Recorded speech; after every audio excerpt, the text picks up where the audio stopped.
Taram oksabaga loyana ikai kumna kumna makta shaman lakadu kumna lakada tuwalam alam laina kun babulam khamse khaima laina habadal bai ji soina len phin bina bi damu ta hai jeriba thorum masida si tui soina len chen biriba koi khwai ni kai kuna jeriba Shri Dr. R.K. Ranjan Singh, Honorable MP, Inner Manipur Parliamentary Seat, aduga President Ibumam na election biriba iyong damasigisu tang level lan na oijeriba Professor Dr. M. Premjit Singh, Ibumam lang election biriba hauji mati ai koi mapam simatadi yausan biratriba adugu yorakani haibagi asadi saung leijeriba Mingoy Panjarabada, Shri S. D. Racing, Honorable MLA. Systematically and structurally, kaibung tugain repati yasi kedore. Naga vision, Meitei vision, Kuki vision hai na, tunga mathorakre. Naga vision kedoba, Greater Nagaland. Meitei ni kali integrity aku amat tuai kedani. Kuki concept na kali na homeland. Sigma mayama political nexus mayama na. Who comes in the Harga, Singa Adana, Capsin Biharga, quickly, Punamasida, Napata, Bipuram Lemanasigi, Islina Wanile Naba, Ching Tamanimata, Yamba Inau, Al Hybagi, Lenama Polado, Tantam Tuvarakose. That is the part of structurally, systematically, I quickly labor Malian Kambushina, I labor notice some of the Maniputa Liver Prazaco, say, 6 years on Tuvarak Numaraga, Nasi, Mailinabi Polama, or Himinabi Polama, no Monomi Wala Ibese. This is the one of the factor which is the influence by the Malian India. History na sakini asikuli magse ko puno iti yeng madarkata heduni madu taragadi asigo mamanghan laba tahal laba ekoi se tonga mamon thambira ma pola se masumai to na ekoi tum lai khasira haibu potuni aba adudi kum kare hai ngasi mera hoksung basin mayam pijin ba wakhla dudi matam da lemin ba punsi marila do himina ba gi punsi marila do samin thamina na ba gi punsi marila do Yama inaw hana le minat punsi marelo mana mai teni mana nagani mana kukini mana paiteni mana simteni mana marni hai bagi atum bagi wakhal to nakal to tham maraga sati tongala basu don tongala basu dharma tongala basu pije saksa khenera basu we are belongs to Manipur now we are Manipuri hai bagi kan se mama se mase amugan hanjilak to taragadi aina adumna karor ai imanda sanalu pa thandul le bataraga su mani mukta na thandul le bataraga su adumam da ai ifam da kaidu su shanti phangoi si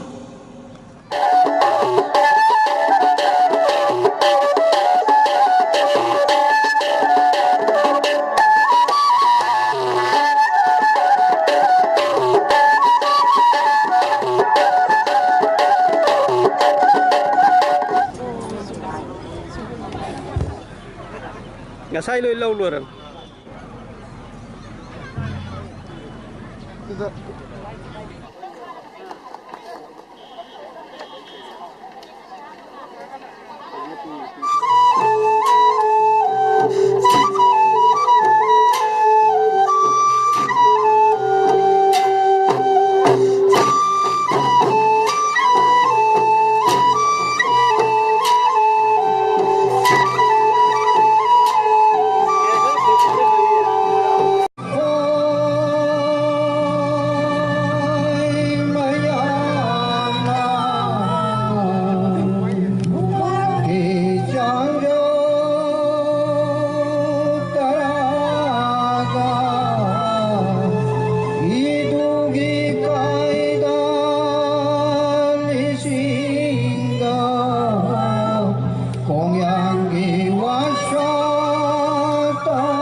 Hello.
con phare lan phare wa con ko e wa ko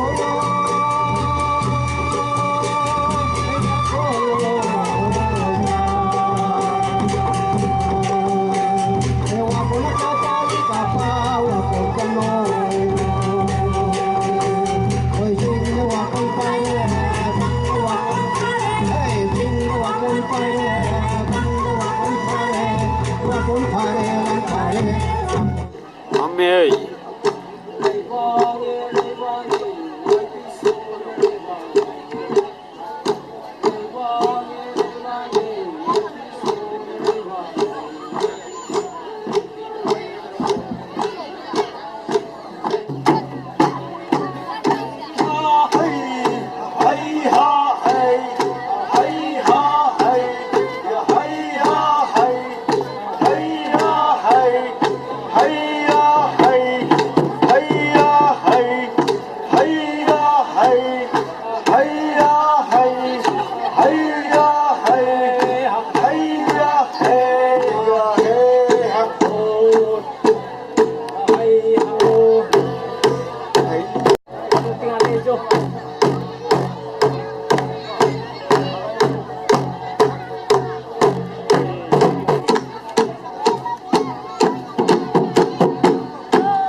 Madu amuk pusilakpa haibase masini aikoina ngasigi mayana hona biriba mayana walapadagi laga apamasda yaubiraniba yamna arapadagi thabak kayamarum chinma lairagasu masi yaudaba yadre haidana ngasi apamasda pullibase masigi damakta aihagna ihana hanmamakta koklonjari ai wari mate amaga nungsinadaba tauba thabak singado ngasidi madugi nungsinadaba khudingmak singado madu loinamak paubiro haidana aihakna ngasigi tenbiriba khudingmak singasida manipur ge integrity ngaklabagi damakta manipur go nungsina chanana laiminamagi damakta aduga koina hoi tuan ba koige jati ni haina khalhalamba adugumba mayam singase hojiki amakhaktani haiba wakhal adomda ngasidi musinbiraga ngasi aikoi manipura laiba aikoi ge manipur gi lam mase lam mang hi gadra haina mayamna khanna raiba aikoi makai tuan lairagadi aikoi mina sanaba ngamhigani aikoi punsina lairagadi ngamoi haibagi waina ngangnaba mase nangse aigi nauni nangse aigi yambani haina ngangnabagi wase masigi mahutta aikoi masenje nungsinanaba tauba lau ure uminaraba aikoi maruwaina aikoi konga kukiga ni khakside aikoi ngangwingadi yauna koi halaman singa tinarjakpanina makoi singase lau ure uminai lau su thangnai moiga koi se san sele senminai hiroi senminai san senminai nga phare phaminare aikoi moi singse hojik se oi hakna aihaki kendra hakunu khanbi aduna aikoi masigu magi wakhal se masi yargadi aikoi paungna denaba nusinanaba aikoi masel leiminanaba se ꯃꯁꯤ ꯑꯩꯈꯣꯏꯒꯤ ꯆꯤꯟꯅ ꯍꯥꯏꯕꯗ ꯅꯠꯇꯅ ꯊꯕꯛ ꯑꯣꯏꯅ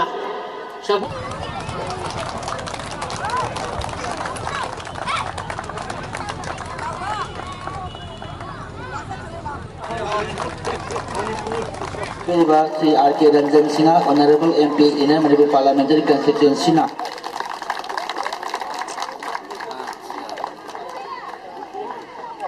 KKLA President Jo Ibil ba Mr. Samdang Hawkin na nabigani.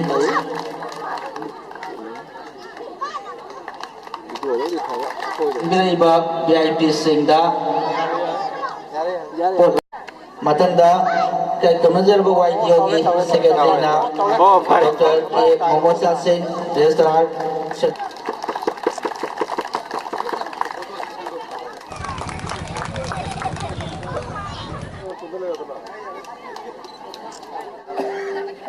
na kuntaba horoko matamda singda tongan ba mafamdagi Tibeto Mongoloid group hai asigi group sina singsang na pom singsida laaga aikhoigi lamdam masida lakpase ngasidagi sahi 75,000 years ago da sahi lising hudramanga gi mamangda aikhoigi lamdam masida tongan ba miyoi sing laaga khoi Manipur da khun ta ki ba matam madu da Manipur so ising gi irol lungda leramba Himalaya semakpada tapna thingala aga samudra gi imai da gi thingalakpa dugumba chingdol sing ado singsang sing ado maduda mathang laaga aikhoi gi mafam sida khun da ki ba tapna Manipur tampak ase ising kamtharawa matungda singda taramba singmi oina leramba sing ado maduna tapna tampakta kumtharaga tongan ba karyagini hingne na bagi lambi punsi marel tongan ba makhalgi singpham singda struggle tawrakanda tampaki mi oikiba tamburoi oikiba aduga mathakta lehoba hanadagi kundadana leiraba mayamba sing ado aduna singsang singda adumak kundadana lehoba haibagi wari se lisang sina sahi kaya lina duna laaba amasung aikhoina angang waringadasu tadana laaba adumba tanna thanaba yadraba sing amasung tamgi singburoi amasung tamburoi gi adumba liklamado ngasi nahona ningsangaga aikhoina mase observe tawnariba sine aikoigi kanglup aikoi masel se kunthra mari gi mathakta khuntai adugi mamangda leiramba mayamama tapna atopa khara sauba phurupta mars tawraga mangkhibagi adumba khudam mayam amasu lei aikhoi punamak ase haurakpham tinaba magi haurakpada assimilation amaga loinana manaba saksa yuthak lon punamak se masi manana haurakpani haibase masigi pramandi aikhoina ngasi aikhoina maitai lon Manipuri lon daina ngang sida karamba aikhoigi chingda leiriba isin inau singa sigi lon singa se masi punsal lakanda ngasi aikhoina Manipuri lon aidar ngangnari neba khudam oina ponpi aikhoina ponpi harisi karino pon chin kuki gi phi haibani maitai lon da aikhoina phi haibani ani si punsal laga ponpi haraga aikoi singa tamga phajana fauna lon oidan leiramba adumba pot amaneba singi imai bel sing matamadugi phamnaiba ningthorel sing aduna mayum pan minaraba matungda leigidraba matungda aikhoina ngasi lairenbi haidan laliba khudamoina langolge lairenbi tongan ba ngasai haibi kriba sangthu leima sangnu leima punamak ase ngasi maitai tampakta tariba singsina lairenbi oina laliba khudingmak ase singi imai bel ngahakta neba masigumba yelongoidagi leira aba mari mata tanna thana yatraba igi mari ase aikoi matam khara mirai rure kauthogure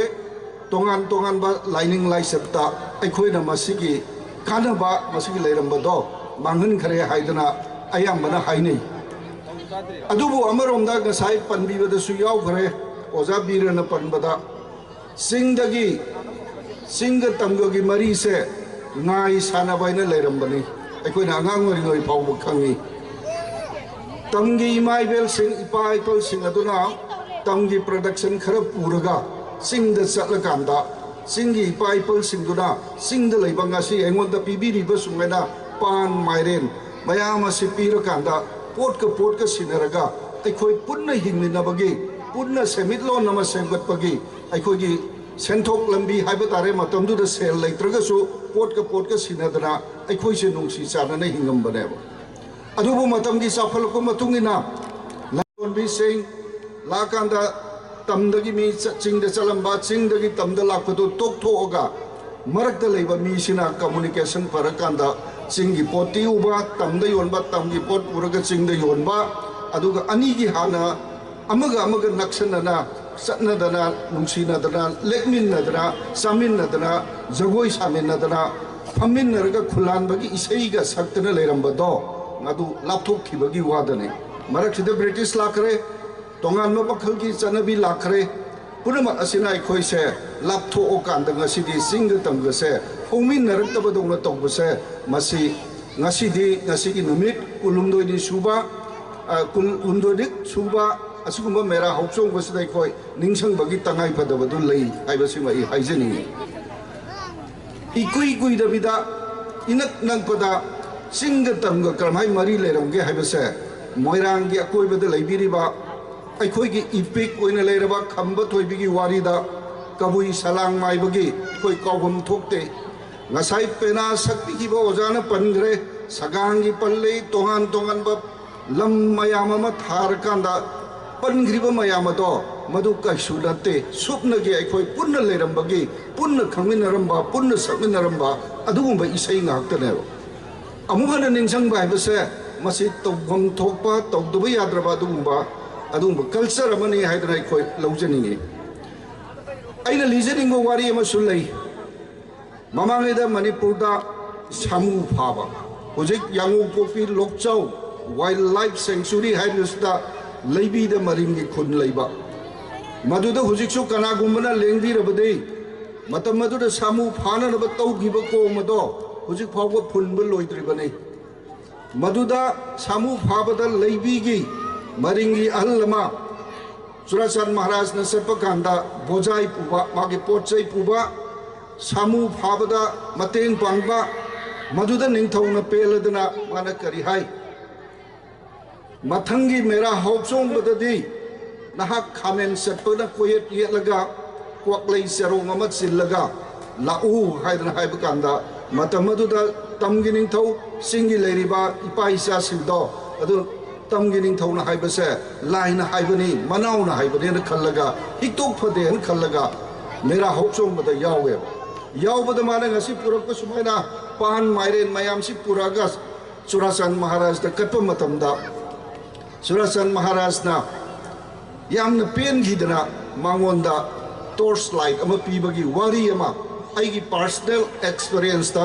1975ꯇ ꯂꯩꯕꯤꯒ ꯊꯪꯅꯕ ꯈꯥꯔꯧ ꯈꯨꯂꯦꯟꯗ ꯆꯠꯄꯗ ꯃꯔꯤꯡꯒꯤ ꯑꯍꯜ ꯑꯃꯅ ꯑꯩꯉꯣꯟꯗ ꯇꯝꯕꯤꯔꯛꯈꯤꯕ ꯀꯃꯥꯏꯅ ꯇꯧꯒꯦꯗ ꯆꯨꯔꯥꯆꯥꯟ ꯃꯍꯥꯔꯥꯖꯁꯤꯅ ꯄꯦꯜꯂꯗꯅ torch light ꯑꯃ ꯄꯤꯔꯤꯕ torch ꯂꯥꯏꯠꯁꯦ ꯅꯤꯡꯊꯧꯁꯤꯅ ꯇꯥꯛꯑꯦ ꯍꯧꯖꯤꯛꯀꯤ ꯂꯩꯕꯤꯒꯤ ꯃꯔꯤꯡ ꯏꯄꯥꯁꯤꯗ ꯁꯨꯃꯥꯏꯅ ꯏꯟꯈꯠꯂꯣ ꯑꯗꯨꯒ ꯉꯥꯟꯕꯅꯤ ꯃꯨꯊꯠꯄꯗꯅ ꯁꯨꯃꯥꯏꯅ ꯆꯤꯡꯊꯔꯣ ꯑꯗꯨꯒ ꯉꯥꯟꯕꯅꯤ ꯍꯥꯏꯕ ꯃꯗꯨ ꯃꯥꯗꯤ ꯃꯝꯓꯜꯂꯛꯄꯗꯨꯗ ꯍꯩꯔꯣꯛ ꯂꯝꯕꯤꯁꯤꯗ ꯆꯦꯜꯂꯒ ꯆꯠꯄꯁꯤꯗ ꯈꯨꯗꯤ ꯊꯤꯕꯗꯒꯤ ꯇꯣꯔꯆ ꯂꯥꯏꯠꯁꯦ ꯗꯛ ꯂꯥꯎꯅ ꯏꯟꯈꯠꯂꯒ ꯉꯥꯟꯈ꯭ꯔꯕ ꯃꯨꯊꯠꯄꯁꯦ ꯍꯩꯇ꯭ꯔꯕ ꯑꯗꯨꯅ ꯃꯥ ꯀꯩꯗꯧꯒꯦꯗ ꯀꯨꯌꯦꯠꯇꯨ ꯂꯧꯊꯣꯛꯑꯒ ꯃꯉꯥꯜꯁꯤ ꯄꯥꯝꯃꯨꯏ ꯍꯥꯏꯗꯅ ꯀꯟꯅ ꯀꯤꯁꯜꯂꯒ ꯁꯩꯒꯥꯗ ꯌꯦꯞꯄꯒ ꯃꯌꯨꯝꯗ ꯆꯠꯂꯦ ꯍꯥꯏꯌꯦꯕ ꯑꯗꯩꯗꯤ ꯀꯩꯗꯧꯔꯦ ꯆꯠꯂꯀꯥꯟꯗ ꯃꯥꯅ ꯃꯥꯒꯤ ꯃꯆꯥꯅꯨꯄꯥ ꯁꯤꯔꯝꯗꯥꯏꯗ ꯍꯥꯏ ꯐꯤꯔꯨꯛ ꯃꯅꯨꯡꯗ ꯌꯥꯎꯔꯤꯕ ꯈꯥꯃꯦꯟ ꯆꯠꯄꯅ ꯌꯣꯝꯃꯤꯕ ꯄꯣꯠ ꯑꯗꯣ ꯀꯅꯥꯒꯨꯝꯕ ꯃꯩꯇꯩ ꯑꯃ ꯈꯨꯜꯂꯥꯟꯕ ꯂꯥꯛꯑꯕꯗꯤ ꯃꯉꯣꯟꯗ ꯌꯦꯡꯍꯜꯂꯨ ꯑꯗꯨꯒ ꯋꯥꯔꯤꯁꯤ ꯂꯤꯌꯨ ꯍꯥꯏ ꯑꯩꯈꯣꯏꯅ ꯃꯅꯤꯄꯨꯔ ꯀꯜꯆꯔꯦꯜ ꯏꯟꯇꯤꯒ꯭ꯔꯦꯁꯟ ꯀꯟꯐꯔꯦꯟꯁꯀꯤ ꯆꯤꯡꯒ ꯇꯝꯒ ꯅꯨꯡꯁꯤꯅꯅꯕ ꯆꯠꯄ ꯃꯇꯝꯗ ꯃꯍꯥꯔꯥꯖ ꯀꯨꯃꯥꯔ ꯄ꯭ꯔꯤꯌꯕ꯭ꯔꯇꯒꯤ ꯃꯇꯨꯡ ꯏꯜꯂꯒ ꯆꯠꯄ ꯃꯇꯝꯗ ꯅꯣꯡꯉꯥꯜꯂꯝꯗꯥꯏꯗ ꯑꯩꯈꯣꯏꯅ ꯈꯣꯡ ꯈꯨꯠ ꯍꯥꯝꯅꯅꯕ lam tu si khangdabanina lok maya amada salaga amang aseng tawnan hodaba nongalam dai da sangba kanda aigi khudang da taplong pharaga nang mai tei ra haidra phawa ai yam ki gre matam du yam pakhat kre thak thak suni e amam ngal sinaba matam ne de mana soro soro singaga mayum da pubu kanda ai khalai ngasi di soi sirane na aduga kari toge bu hakta phamu harga ai de mangning baga loi hangat karbani ko kiman na adagi de piruk si lauthoga mathang mathang hangdoga mana kari haige bu as oza ipana torchlight se kanna kiramale mathi sit e hai ai de torchlight manungda sahi chama hena battery si hapaga thamma bina decompose tor ka torchlight si pokai base masimana adumaina liyeba si matamadugi mera hausong buda thokhiba thokdok ama sahi chamagi yankhai gi matungda aikhoina singda chatpa matamda singi ahlaman singna mado maitei da lina na bohonayaba adu rabodi kadai da no khoina singa tamga nungsina de hari si kadai da no suma wari mayam ama suma mayam ama lei adu modern development si lakpa kanda modern form of government si lak matamda saukhat pa se thong manana khoina piba ngamda bagi adugi ning ba thungdaba ningdon pomba adugumba mayam amadi aikoi thengnadaba natteba adu tamna manaw nupa oiramnina manaw nupa na phana yamna lalaga su aikoi gi sanabida mongoloid ki sanabida manaw nupa do mayam mana ngakpi ba haibase masima tawhum thokpaneba adu tawdrabra haragadi ngasi dagi sahi ani gi mamangda ukrulda aikoina state ki dongin si thiba satpada hundungda angdala amoina hundungda sangi hundungda hujik mayam lengasu thengnabini ining thok singi khongul haktana dumak thamibani makoida mafam amasu leibani madudagi ne makoina mera thada tampaki inaw sindo hingibra haidana mai ngan bren yengibo mafam se hujik so dumak leyaba hundugi ning thogi mayum sida phamingeda hujik ke khoina yamna mi pairiba NSN IM gi general ama kare haigeda e ozala e dom to unage hai adu da so yam kire de kari gino da kari maram gi unaningi no kaidora kado na se yam ki bani